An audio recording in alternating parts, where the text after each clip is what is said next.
নমস্কার, কেমন আছেন আপনারা? কণিকার চ্যানেলে আপনাদের সবাইকে স্বাগত জানিয়ে আজ কণিকার রান্নাঘরেই হবে শুক্তো। তাই কিছুটা দেখুন বেগুন আমি এইভাবে কেটে নিয়েছি, এখানে কিছুটা কাঁচা কলা কেটে নিয়েছি, আলু আর ওখানে পেঁপে, সজনে ডাঁটা, মূলো আর অবশ্যই উচ্ছে। এই সবজিগুলো আমার শুক্তোর জন্য লাগবে। শীতকাল হলে আপনারা সিম দিতে পারেন।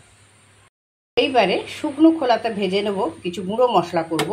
এই চামচটা যে নিয়েছি, এই চামচের 2 চামচ আমি সাদা সর্ষে নিয়েছি, এখানে 5 ফোড়ন নিয়েছি, এখানে হাফ চামচ নিয়েছি মেথি, আর এখানে হাফ চামচ আমি নিয়েছি রাঁধুনি আর একটা শুকনো লঙ্কা। তো সবগুলো এখানে আমি দিয়ে শুকনো খোলাতে নেড়ে এটা ড্রাই রোস্ট করে নেব। এখানে একটা মশলা আমরা বেটে নেব।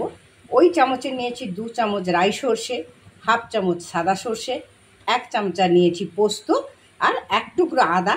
এটা আমি জল দিয়ে বেটে নিচ্ছি। দেখুন একটু দরদরে করে মশলাটা আমি গুঁড়ো করে নিয়েছি। এটা আমাদের ড্রাই রোস্ট হয়ে গেল, আর এটা জল দিয়ে আমরা পেস্ট করে নিচ্ছি। আলু আর পেঁপে একসঙ্গে দিয়ে নুন হলুদ একটুখানি দিয়ে এটা আমরা একটু লাল লাল করে ভেজে নিই। আলু পেঁপেটা ভেজে নিয়েছি, এরপরে ভেজে নিচ্ছি কাঁচা কলা আর সজনে ডাঁটা। সমস্ত সবজি আমার ভাজা হয়ে গেছে। ভেজে নিয়েছি এখানে কিছু বড়ি আর শেষে ভেজে নিচ্ছি কিছু উচ্ছে। এবার কড়াইতে তেল গরম করে, অবশ্যই সর্ষের তেল, ফোড়ন, 2টো শুকনো লঙ্কা আর একটা তেজপাতা দিয়ে একটুখানি নেড়ে চেড়ে নিয়ে এবার ওই যে আমরা মশলাটা পিষে রেখেছিলাম সেই মশলাটা এবারে এতে দিয়ে দিই। মশলাটা একটা ভাজা ভাজা হয়ে গেলে এই যে মশলা বাটার জলটা দিয়ে দিই।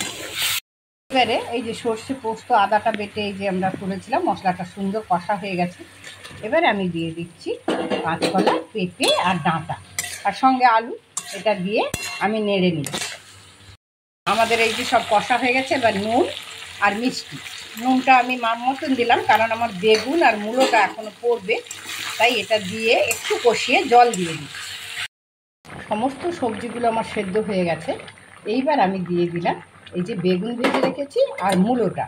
আচ্ছা, আপনারা কিন্তু নুন মিষ্টিটা চেখে নেবেন। আর একটা কথা বলি, আমি ভাজাতে যা হলুদ দিয়েছিলাম শুক্তোতে কিন্তু আমি আর হলুদ দিলাম না।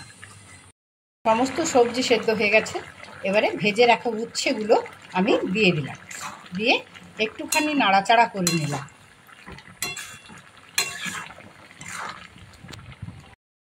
আমাদের শুক্তো রান্না প্রায় কমপ্লিট। এবারে চা চামচের 1 চামচ আমুল দুধ আমি গুলে রেখেছিলাম, সেটা এবারে দিয়ে দিলাম।